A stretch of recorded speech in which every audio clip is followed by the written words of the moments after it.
Partnerem kanału jest MotoZone w Sopocie, największy sklep motocyklowy w Trójmieście. Wszystko dla Ciebie i motocykla w jednym miejscu.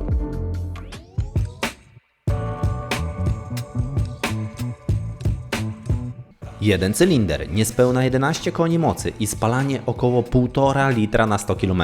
Jeżeli dodamy do tego niską cenę, wygląd przyciągający wzrok i 2 koła, to mamy już przepis na sukces. Jak już możecie się domyśleć po tytule, w dzisiejszym filmie porozmawiamy sobie na temat Hondy CB125F z 2024 roku. Jesteście ciekawi, jak wygląda nowy model, jak się tym jeździ oraz czy nadal uważam, że chciałbym mieć 125 w swoim garażu? To koniecznie musicie zobaczyć ten film.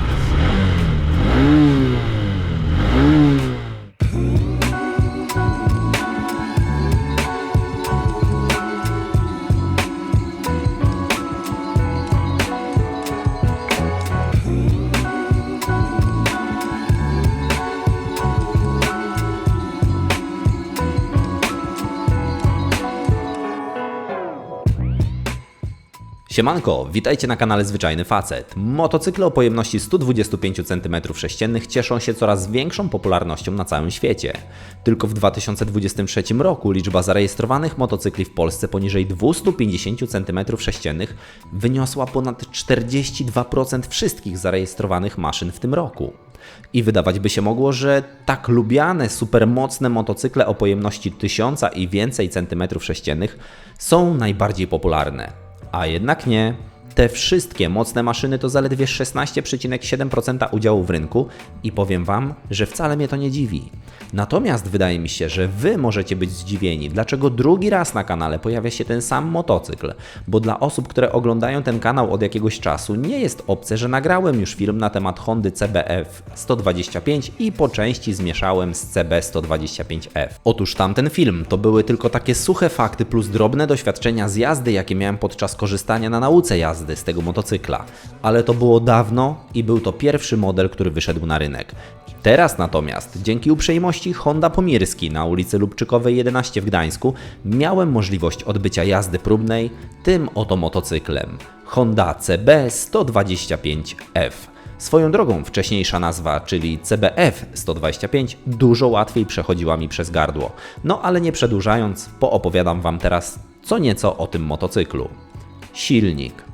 CB125F wyposażony jest w jednocylindrowy, czterosuwowy, dwuzaworowy silnik OHC o oznaczeniu ESP, który przy 7500 obrotów generuje moc około 10,9 konia mechanicznego oraz 10,9 Nm momentu obrotowego przy 6000 obrotów. Wiele osób jeżdżąca dużymi motocyklami w tym momencie powie, że jest to za mało jak na ich potrzeby, ale dla wielu osób, które szukają właśnie takiego motocykla, jest to w zupełności wystarczające.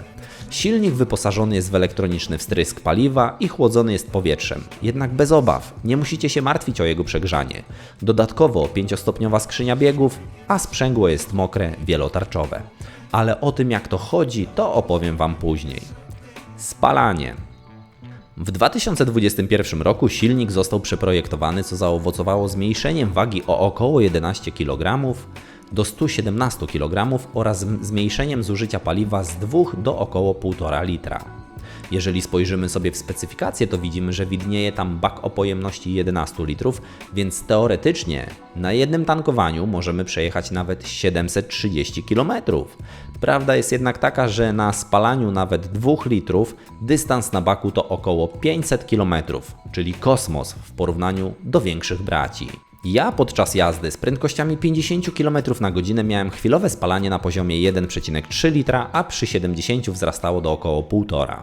Przy dynamicznym ruszaniu i pierwszych kilometrach spalanie średnie z całego przejechanego odcinka potrafiło sięgnąć 3 litrów.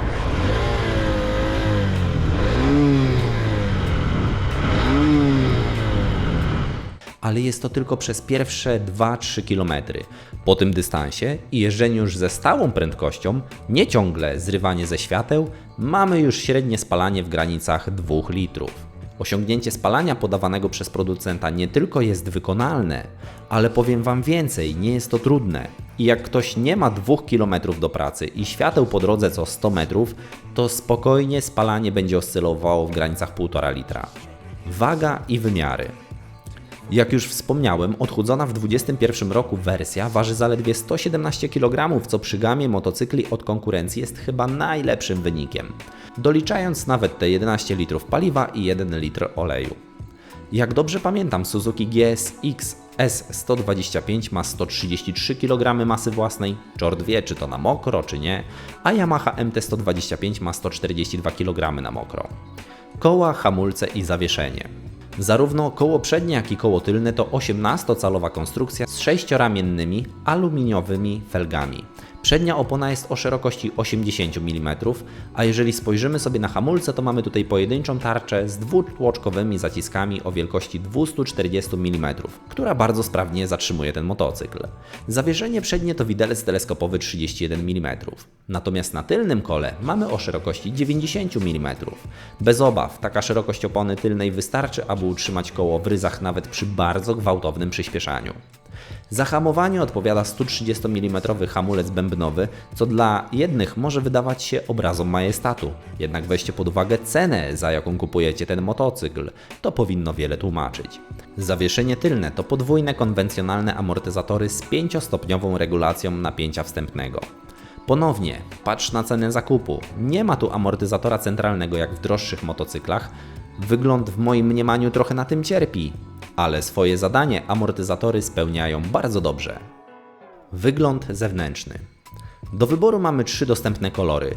Imperial Red Metallic, który jest po prostu kolorem czerwonym, Black, czyli czarny, oraz Matte Marvel Blue Metallic, który jest po prostu kolorem niebieskim. Mój kolor, czyli Marvel Blue Metallic Matte, czytaj niebieski, prezentuje się naprawdę ładnie. Muszę powiedzieć, że całkiem niedawno miałem u siebie Hondę CB750 Hornet w kolorze żółtym i chciałbym, aby kolor na Hornecie był taki, jak na tej CB125F. Swoją drogą, jeżeli jeszcze nie oglądaliście filmu z Hornetem, to zapraszam na kanał, macie link w opisie, jak również u góry. To, na co trzeba zwrócić uwagę, to to, że ten motocykl aż tak nie odbiega od większych braci, jeżeli chodzi o gabaryty. Jeżeli przyjrzymy się wyglądowi zewnętrznemu nowej CB125F oraz pierwszym modelom CBF125, to te zmiany wizualne też nie są aż tak duże. Owszem, nie mamy już owiewki, która komponuje się z bakiem, ale spójrzcie na tył motocykla, czy konstrukcję wydechu, kształt felg, czy chociażby przednie światła i owiewki nad zegarami. Jeżeli postawilibyśmy te dwa motocykle koło siebie, to widać, że jeden z nich jest po prostu po lifcie, a nie zupełnie nowym modelem. Ale z drugiej strony, jak coś działa, to po co to zmieniać? To, co mi się podoba, to to, że silnik nie jest już srebrny, jak miało to miejsce w pierwszych modelach, a czarny, przez co jego nieduże gabaryty ładnie chowają się pod bakiem. A to sprawia, że na pierwszy rzut oka nie widać, że silnik jest o pojemności 125 cm3. Wydech. O wydechu chyba nie ma co tu dużo mówić. Typowy seryjny pierdzik, tylko zmiana na jakieś akcesoryjne mogłaby poprawić jego brzmienie. A tutaj mała próbka tego, jak to brzmi. Niestety był bardzo duży wiatr, więc nawet deadcaty nie pomogły.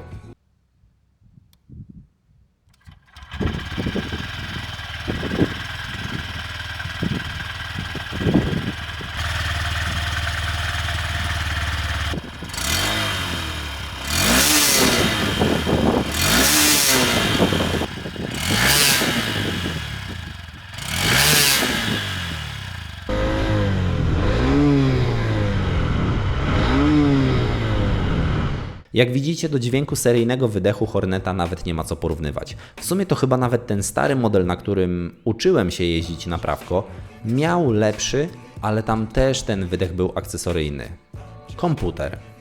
Komputer, a raczej wyświetlacz jest jasny i czytelny. Fakt, nie ma tutaj ładnego wyświetlacza, jak chociażby we wspomnianej wcześniej Hondzie CB750 Hornet, ale skądś ta cena musiała się wziąć. Na wyświetlaczu mamy takie dane jak prędkość, ilość paliwa, wskaźnik zapiętego biegu, godzinę oraz w prawym górnym rogu skonfigurowane tryby, czyli przebieg tryb A, tryb B, spalanie chwilowe, spalanie średnie w trybie A, zasięg, przebieg ogólny.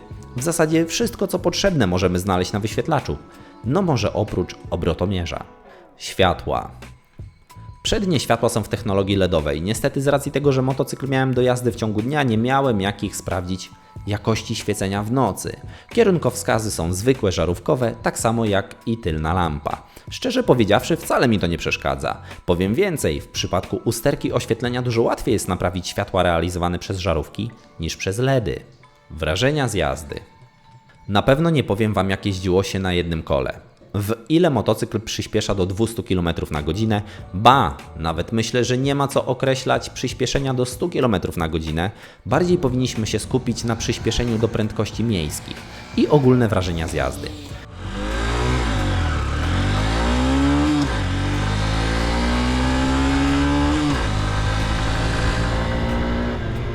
A więc jeżeli chodzi o przyspieszenie, to jest ono dokładnie takie, jak sobie wyobrażałem i jak zapamiętałem z pierwszych jazd na starym modelu. Do tych 50-60, no 70 km na godzinę motocykl rozpędza się całkiem żwawo.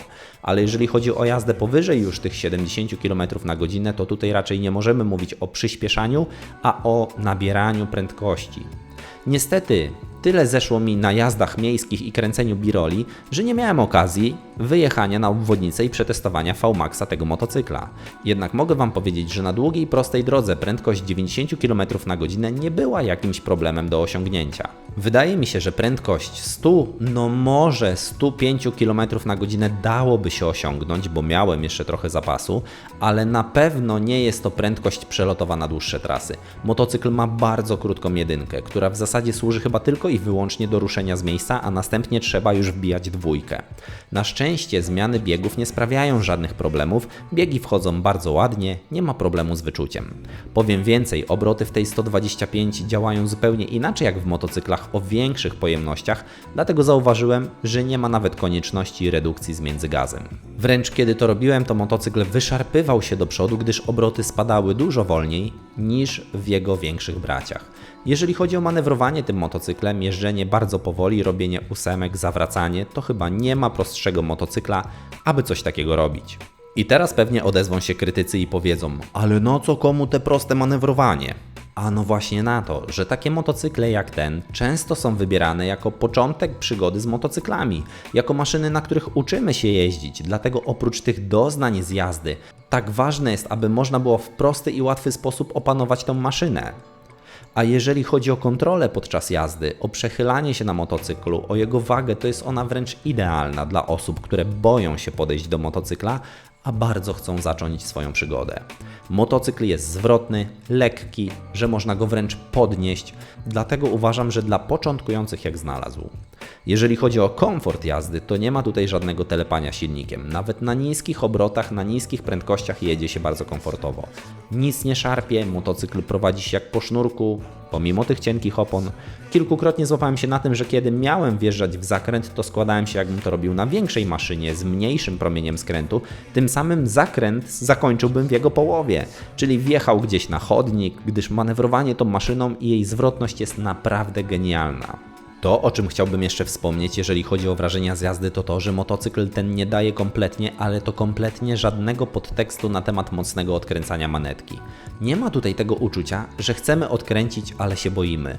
Jeżdżąc Hondą CB125F, po prostu komunikujemy się z punktu A do punktu B, czerpiąc przyjemność z tego, że jedziemy na motocyklu, a jednocześnie jesteśmy bardzo rozluźnieni, gdyż nie ma napięcia z tyłu głowy, że możemy poczuć adrenalinę odkręcając bardziej manetkę. Na pewno osoby, które jeżdżą na dużych motocyklach, wiedzą, o co mi chodzi.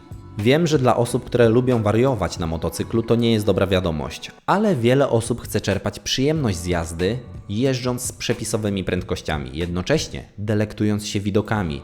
Jeżeli miałbym powiedzieć, dla kogo jest ten motocykl, to powiem, że nie jest on tylko dla osób, które chcą zacząć przygodę z motocyklami, ale też dla tych, dla których motocykl ma być przede wszystkim tanim środkiem komunikacji. Biorąc pod uwagę jego spalanie, koszt zakupu i zapewne niskie koszty serwisu, to jeżeli mamy do pracy te 5-10 km w jedną stronę, to w zasadzie w miesiącu zapominamy o tankowaniu. Niemniej jednak, jeżeli chcecie wypuścić się w jakąś dłuższą trasę, ale niekoniecznie autostradami i drogami ekspresowymi, tylko miejskimi i przez miasta i wioski, to wygoda jazdy na tym motocyklu jest na naprawdę wysokim poziomie. Na pewno są osoby, które tym motocyklem w ciągu jednego dnia zjadą całą Polskę z góry do dołu. Ale ja się do takich nie zaliczam. Wydaje mi się, że bez problemu robiłbym te 300 km dziennie takim motocyklem, przejeżdżając właśnie przez miasta, wsie, gdzie droga nie wymusza na mnie jazdy z prędkościami większymi jak 90 km na godzinę. Cena i podsumowanie. Jeżeli na koniec tego filmu stwierdziliście, że chcielibyście kupić taki motocykl albo przynajmniej bardziej się nim zainteresować, to musicie wiedzieć, że cena tego motocykla jest dużo poniżej cen konkurencyjnych 125. Bo tak dla przykładu, Honda CB125F kosztuje 13,5 tysiąca złotych, gdzie na przykład już CB125R kosztuje 22 600. Yamaha XSR 125 kosztuje 22 tysiące, MT 125 24 300, GSX S 125 21 500. Więc jak widzicie, różnica w cenie jest ogromna i można by powiedzieć, że CB125F to jest taki motocykl dla szerszej grupy odbiorców, którzy jednak nie chcą iść w typowe Chińczyki, ale nie chcą też wykładać kilkudziesięciu tysięcy złotych na środek transportu. Jakby nie patrzeć, dla wielu osób klasa 125 to ma być przede wszystkim tani środek transportu, tani pod kątem zakupu i eksploatacji. Dodatkowo często jest to pierwszy motocykl na drodze ich motocyklowej przygody, więc powinien on oferować wszystko to, co dają większe motocykle, oczywiście z pominięciem tej mocy. Ale powinien dawać ten wiatr we włosach, ekscytację, przyjemność z jazdy i przede wszystkim wolność, jaką daje jazda motocyklem. I to wszystko i wiele więcej daje nam Honda CB125F. Powiem Wam tak, wspomnienia, które mam w głowie z pierwszych jazd Hondą CBF 125, te dobre wspomnienia w żaden sposób nie zmieniły się po mojej jeździe CB125F. Nadal uważam, że jest to świetny wybór, jeżeli chodzi o miejskiego pomykacza, w którym bez problemu skomunikujemy się z punktu A do punktu B, jednocześnie prawie całkowicie zapominając o tankowaniu i kosztach eksploatacji. Swoją drogą, jeżeli nawet nie jesteście zainteresowani takim motocyklem, bo macie w garażu jakiegoś litra czy coś koło tego, to polecam Wam wsiąść na taką maszynę, aby zobaczyć, jak jazda wygląda od tej drugiej strony. Może kiedy niektóre osoby pojeżdżą taką 125 i zobaczą, że to nie jest rower z przyczepionym silnikiem od kosiarki, to zmieni się na lepsze podejście do wielu osób, które jeżdżą właśnie na takich pojemnościach i skończy się to rozgraniczanie na małe i duże motocykle na drodze. Oraz na to, komu warto machać lewa w górę, a komu nie. No i to tyle w tym filmie. Mam nadzieję, że recenzja tego motocykla Wam się podobała. Jeżeli tak, to pamiętajcie o subskrybowaniu kanału. Dajcie łapkę w górę pod filmem, aby trafił on do jak największej grupy odbiorców. A jeżeli moja praca Wam się podoba, to zawsze możecie zostać moim patronem na Patronajcie. Szerokości na drodze. Do następnego filmu. Na razie, cześć!